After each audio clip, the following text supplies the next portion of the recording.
I'm going to talk about work I'm doing on blue waters that involves simulating thunderstorms at extremely high resolution, ultra high resolution. We're running out of adjectives almost. We get down to, say, 30 or 20 meters. I want to quickly acknowledge Robert Wilhelmsen especially. He's got the first PRAC, got the ball rolling, got the research going. He's also been my tie to getting in some Illinois money. We've got a PRAC in review now, which is great.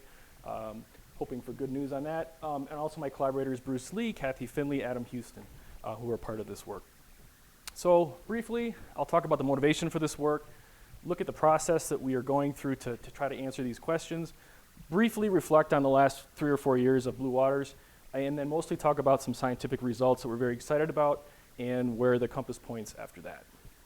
So the problem, tornadoes are a problem. Roughly, depending on a lot of different things, you get about 1,000 observed tornadoes per year. Many of them occur in the United States. The good news for humanity in general is that most of these are very weak tornadoes and they don't last very long. But a tiny fraction of the tornadoes that do form are the ones like Greensburg, Kansas, El Reno, Oklahoma, Moore, Oklahoma, pick a decade, right? Where you get a big, long track EF5 strength tornado. That's the top wind speed category for tornadoes. And what makes this worse is we're not very good at predicting whether a storm that has formed, even if it's already formed, whether that storm will go on to produce a tornado, a weak tornado, no tornado, or a long track, say EF5. We're getting much better at predicting the environments in which these occur.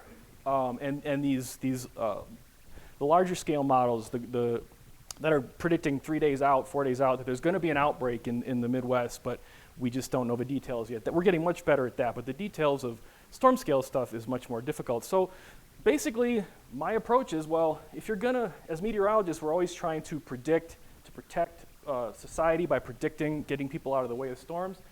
Before you can forecast how a storm is going to behave, you sort of have to know how it works.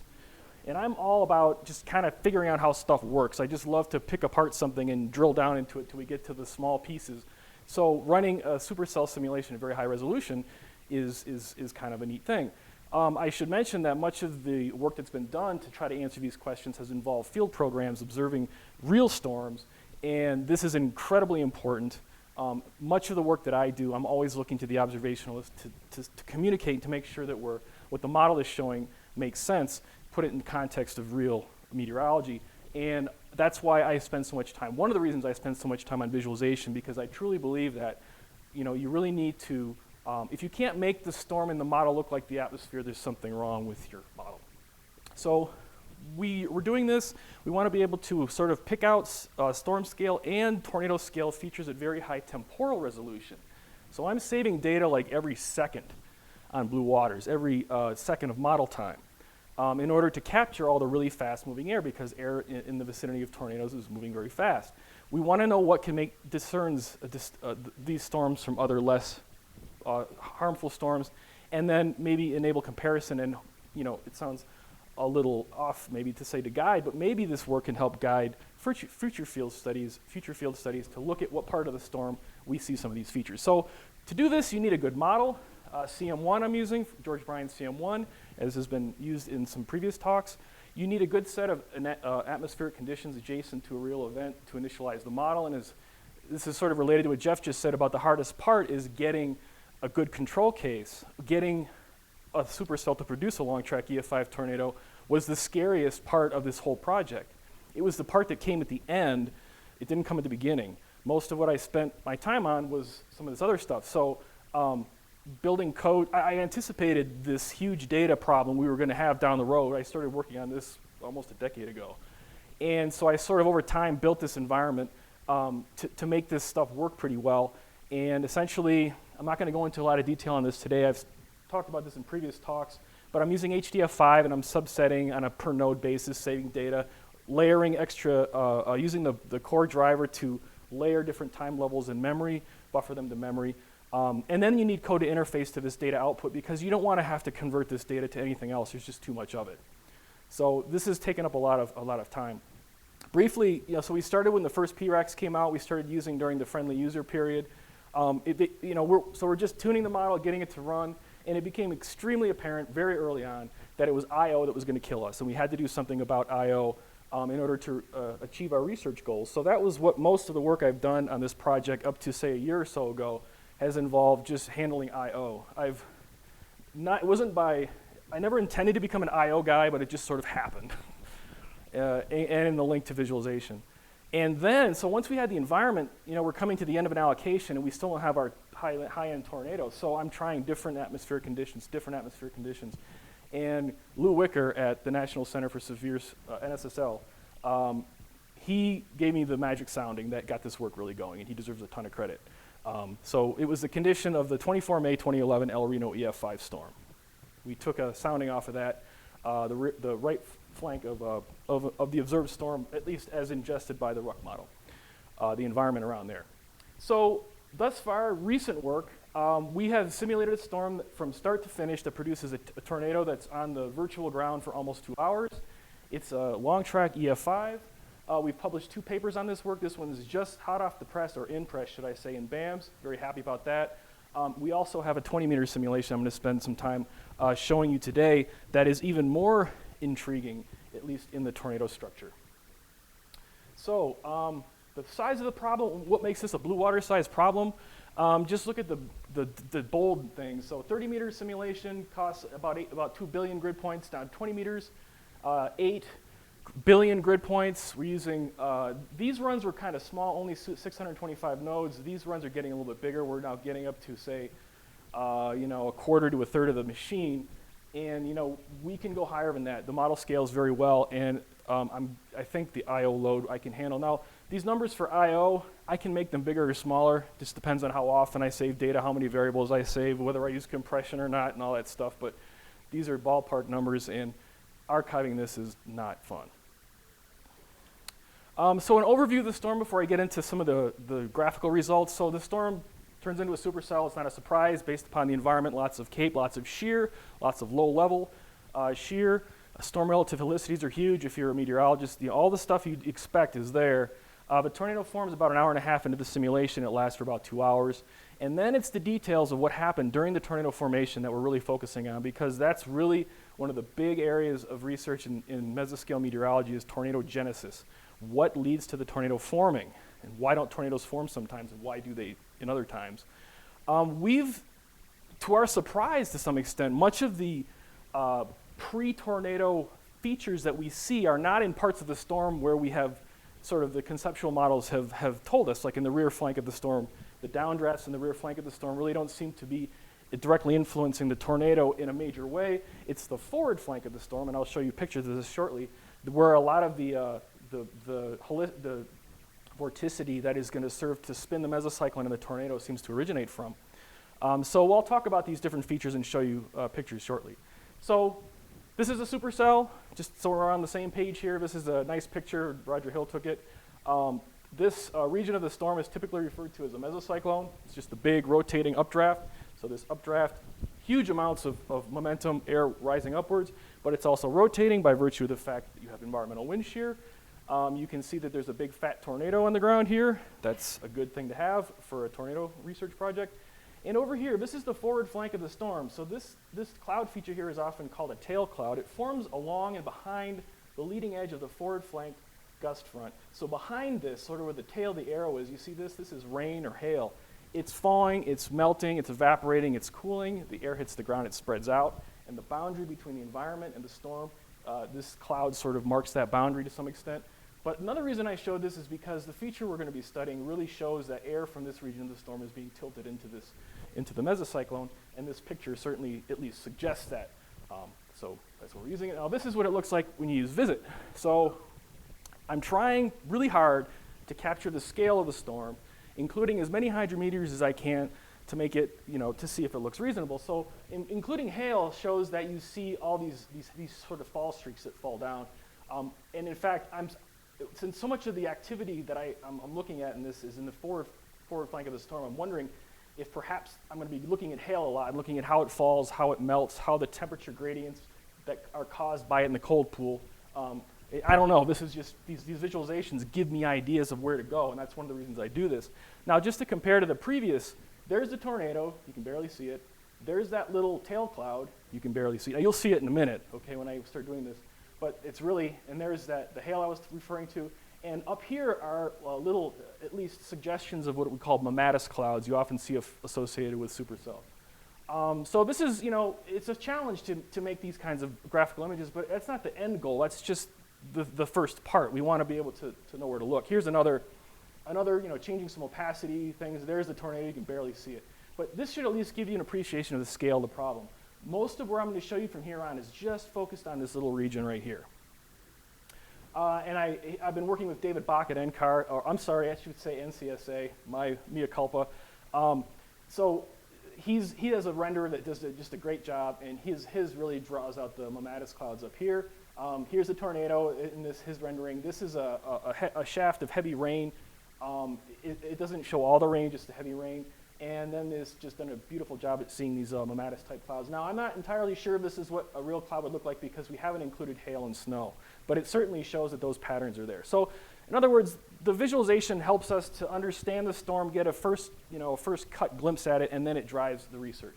So this is a volume rendered image that the Visit software created, or Vapor, excuse me, the NCAR. This feature we're calling a streamlined vorticity current. This is the updraft of the storm. This arrow is supposed to indicate the general flow of the air from the forward flank up into the updraft. And this arrow points to this new tornado that's just forming. And you see all these little guys right here. These are all little regions of concentrated vorticity. I'll call them vortices. They do spin in a vortex relative sense, and they're all kind of converging into where the tornado ends up forming. So there's multiple things going on at different scales. This is just a movie showing the tornado forming. We're looking at the cloud and the precipitation field. This little nub here is an anticyclonic vortex. It's not a tornado, but it does show a little bit of condensation. You'll see the clouds streaming in from the right to the left. This is that tail cloud. The tornado condensation funnel descends to the ground. Some rain starts to wrap in around the mesocyclone or the wall cloud from the rear flank of the storm. This is a reasonable realization of a supercell thunderstorm that produces a tornado, at least when you compare to field studies and such. So we're happy about that.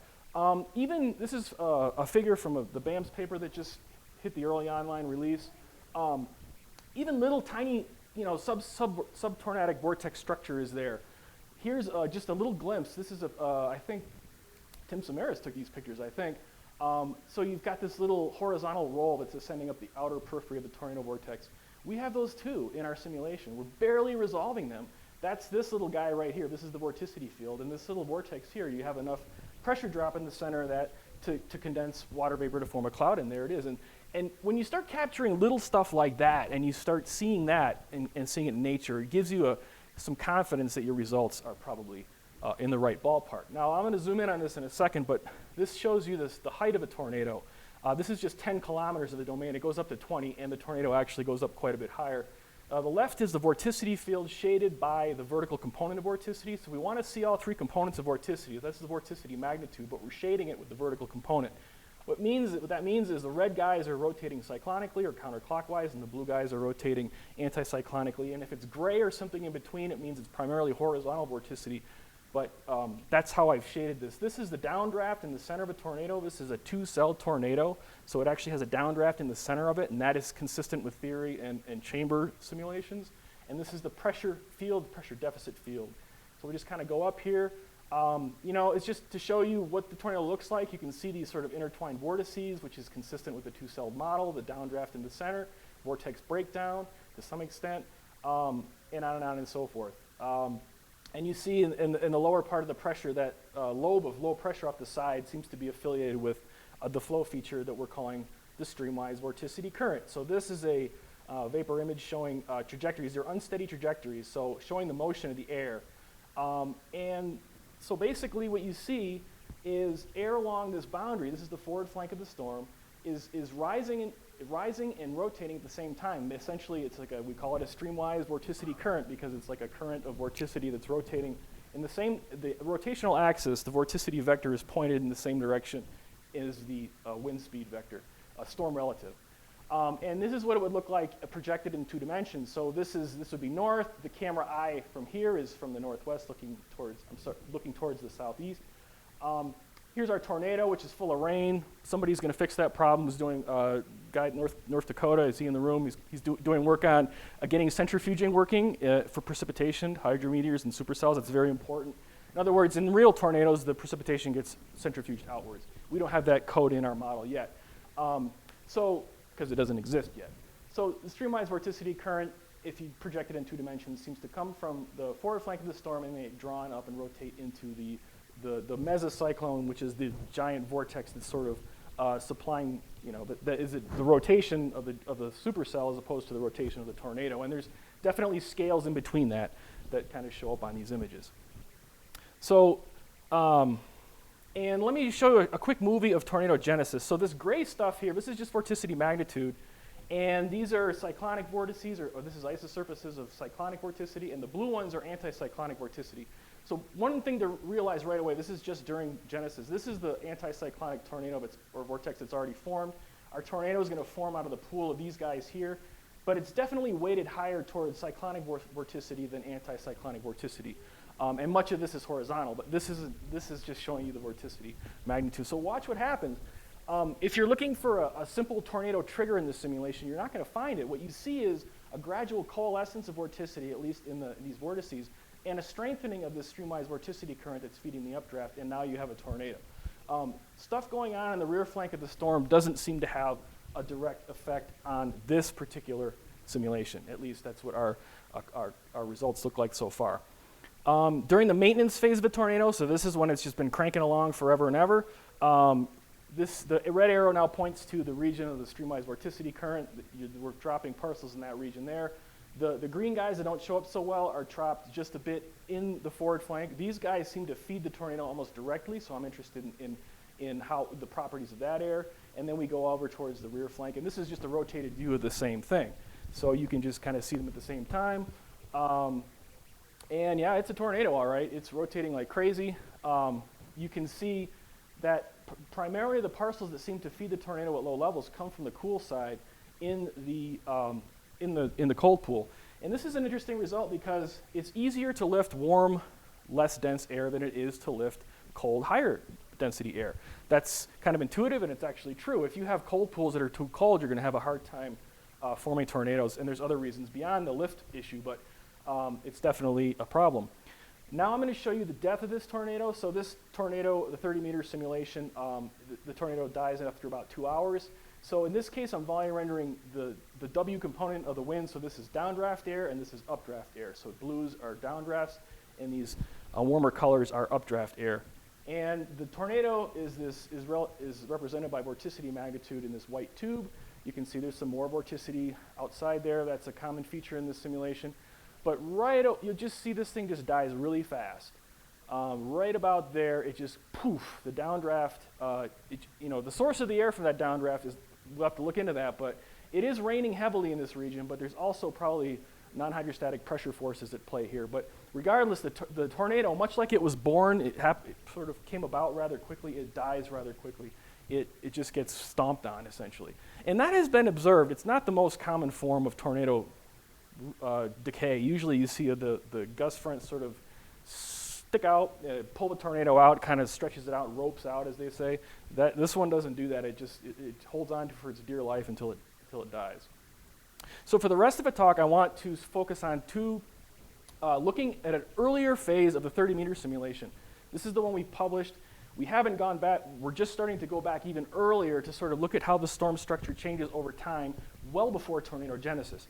So in this movie I'm going to show you, again, gray this is vorticity magnitude, and it's shaded by the vertical component. If there's very little vertical component, it's going to be gray. So this is horizontal vorticity. So you can imagine air rotating in this plane, and you can imagine air sort of rotating into the vertical plane over time. And if it turns red, it's rotating in the direction we like in the northern hemisphere for tornadoes. If it's blue, it's rotating the other direction. And this is the cold pool and the camera view. And I'll just let this run. So keep an eye. Here's our vorticity kind of streaming in. It gets tilted and it becomes vertical. And over time, you will see a sort of increase in vorticity in the mesocyclone up here. But I'll just let it go. So Let me just say a few words about volume rendering. I was asked by a hardware manufacturer who's working on an app or a software to do volume rendering, why do you use it? Why don't you just do isosurfaces? Because a lot of scientists like isosurfaces. Because you can do this. You can show different scales of motion or different scales of magnitude, of values, and you can sort of look into the storm. So here we go again with the vorticity taking the turn, and then you're going to start to see a lot more reds here. And you're seeing both the sort of diffuse vorticity coming from the forward flank, and then you're going to see very sharp regions in the vortices that follow. And right about, look, keep your eyes peeled right in this region, and it's a tornado at some point. I mean, there it is. So if I were to say, this is a process of apparently, what's causing the tornado is the big question, but there's certainly an increase in the amount of vorticity. The streamwise vorticity current seems to be getting more intense.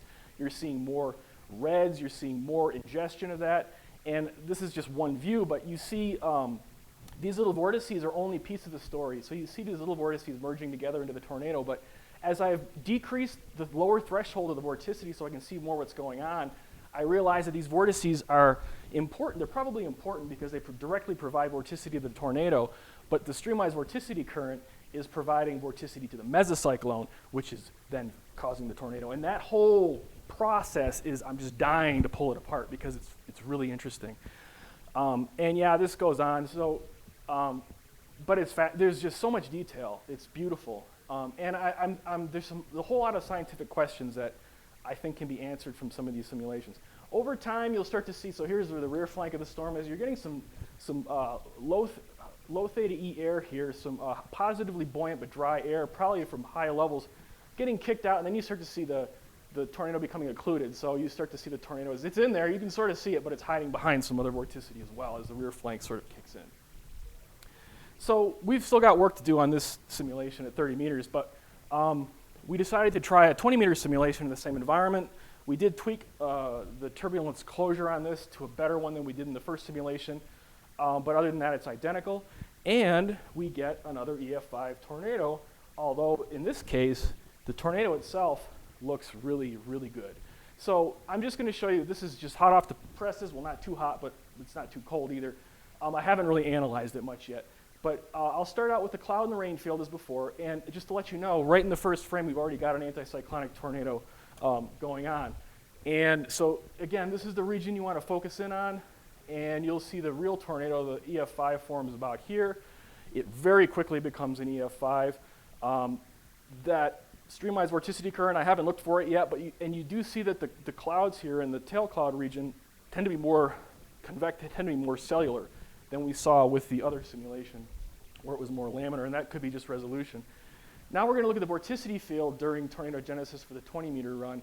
I will put the cloud field up here as a reference in a second because this goes back a little earlier. So we start out with this blue guy going on, and actually, there have been, people have seen anticyclonic tornadoes before, but look at, all of a sudden you see this eruption of reds and yellows where all of a sudden you have all this cyclonic vorticity and boom, there's your tornado. Now I look at that and I go, what could cause that? The only thing I can think of is the updraft just must get really strong at low levels really quickly so that it's starting to stretch vorticity that's near the ground. That's my theory. Now what I'm doing here is I'm playing with the opacity maps. I'm now going down to a much higher threshold so you can start to see the tornado circulation really well, and this is really exciting. So the tornado is really broken down into a multiple vortex, and you can see the two vortices. You can see actually there's several vortices in here, and this is consistent with other models that have been run that are just tornado models, just using the chamber approach where you just simulate the updraft as a boundary condition. But this is really encouraging because I think this is probably how most tornadoes that are this large really turn out. And you can see how it goes. Now I'm going to kind of go back to lower thresholds, playing with the opacity threshold, so you can see as the tornado winds down a bit, it widens.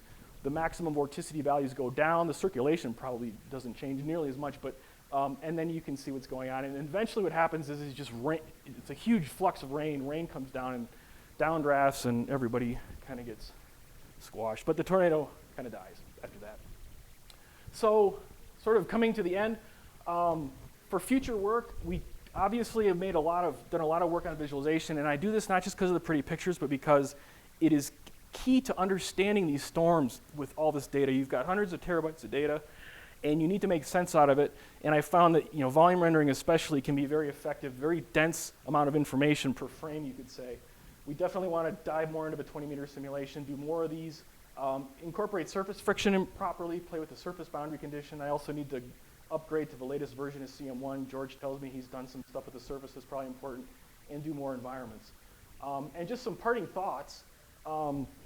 This is a lot of the talks I've seen here are like, they blow my mind. This is like the first time this has been done. You just can't do this kind of research on other machines or without HPC resources. But it can be done, and this is really exciting. We have the convergence of hardware, software, and the meteorological observations. These different features we've identified and we've written in our paper are intriguing, and we need to look more deeply into them, more quantitatively. We want to do more work with the 20-meter run, and really ensembles at 30 meters, maybe not at 30 meters, but we do need to do more simulations because it's very dangerous to draw too many conclusions from a single simulation or in a single environment. So we've certainly got plenty of work cut out for us.